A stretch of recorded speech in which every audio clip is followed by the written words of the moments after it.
Hi friends, कैसे हो आप लोग। स्वागत है आपका अपने channel math research centre Aryan पर। तो फ्रेंड्स, आज मैं फिर से लेके आऊँ आपके लिए काफ़ी ज़्यादा भयानक स्टोरी।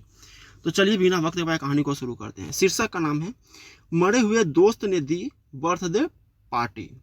मुझे विश्वास नहीं हो रहा है कि राहुल अपने बर्थडे की पार्टी देने जा रहे हैं। आज वह 20 साल का हो जाएगा, लेकिन उसने आज से पहले कभी अपने बर्थडे की पार्टी नहीं दी थी। लेकिन पता नहीं आज उसे क्या हो गया था जो वह आज वो अपने बर्थडे की पार्टी देने जा रहा था। खैर छोड़, मुझे क्या, मुझे तो बस पार्टी में से मतलब है। और अब 7 बजने ही वाले हैं और मुझे 7 बजे तक मुझे राहुल के घर पहुंचना है। मैं यही सब सोचते हुए उससे घर के पास पहुंचा तो देखा उसे घर के पास बहुत भीड़ थी। मैंने सोचा यह सब भी मेरी तरह राहुल से पार्टी लेने आए होंगे, पर मैंने थोड़ा आगे और गया तो देखा वो सब रो रहे थे। मुझे यह देखकर बड़ा ही अजीब लग रहा था, क्योंकि सबको खुश होना चाहिए था, पर सब रो रहे थे। तभी मैं वहाँ खड़े एक लड़के से पूछा, अरे भाई, यह सब रो क्यों रहे हैं। वो लड़का रोते हुए ही जवाब देता है, अरे भाई, तुम्हें पता नहीं क्या, आज सुबह ही राहुल की मौत हो गई।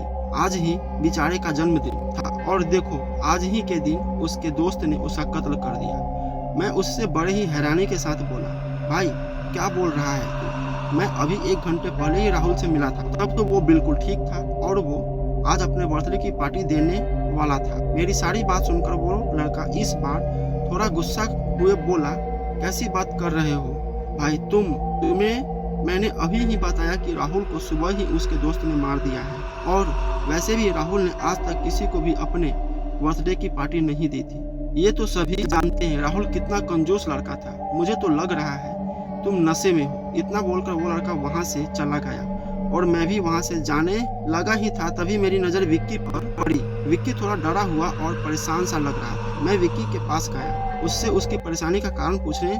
मैंने विक्की के पास आकर कहा, क्या हुआ भाई, तू बड़ा ही परेशान सा लग रहा है। विक्की पहले तो कुछ नहीं बोला, फिर कुछ सोचते हुए बोलता है, यार तुझे कैसे बताऊं, तुझे तो पता चल ही गया होगा, आज सुबह ही राहुल मर गया है, पर मुझे वो 1 घंटा पहले मिल चुका है और वो मुझे अपने बर्थडे की पार्टी के लिए अपने घर आने को बोल गया था। और जब मैं उससे घर आया तो पता चला कि राहुल तो सुबह ही मर चुका है। और वो कौन था जो मुझे मिला था। मैं विक्की की बातें पूरी सुनने के बाद उसको बताया कि जो सब उसके साथ हुआ है वही सब मेरे साथ भी हुआ है। हम दोनों यही सोच रहे थे कि सब हो क्या रहा है। तभी वहाँ नीरज आया और उसने बताया कि उसके साथ भी यही सब हुआ है जो हम दोनों के साथ। मतलब राहुल ने नीरज को भी अपनी बर्थडे पार्टी में बुलाया है और उसने यह भी बताया कि राहुल को किसने मारा और क्यों मारा। उसने बताया राहुल को विवेक ने मारा, क्योंकि कुछ ही दिन पहले विवेक का बर्थडे था और राहुल ने विवेक से बहुत खर्चा कराया था। और जब अब राहुल का बर्थडे आया और विवेक ने उससे पार्टी मांगी तो राहुल ने उसे पार्टी देने से मना कर दिया।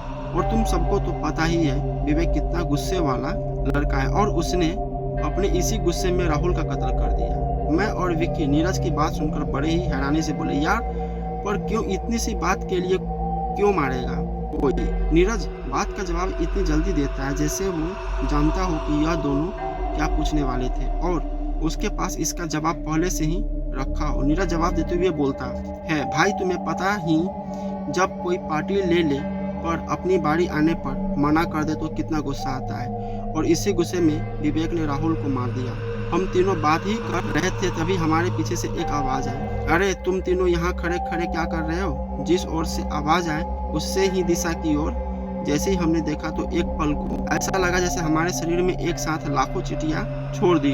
हमने देखा हमारे सामने राहुल खड़ा था और बोल रहा था, मैं कब से तुम लोगों का इंतजार कर रहा हूँ। इतना ही बोलकर वो हम तीनों को अपने साथ आने को कहा और हम तीनों भी न चाहते हुए भी उसके साथ जाने लगे थे। वो हम तीनों को विवेक के घर लेकर आया, जहाँ विवेक का कटा हुआ सर एक केक के जैसे सजा हुआ, उसमें कैंडल की जगह विवेक की कटी हुई उंगलियां लगी थी और 3-4 गिलास में खून भरा था। शायद वो विवेक का ही खून था। यह देखकर हम तीनों के दिल की धड़कन अपनी दुगुनी रफ्तार पर। हमें कुछ समझ नहीं आ रहा था कि हम यहाँ से कैसे निकले। और तभी ही राहुल ने देखते ही देखते विवेक के सर को एक केक के जैसे काट दिया।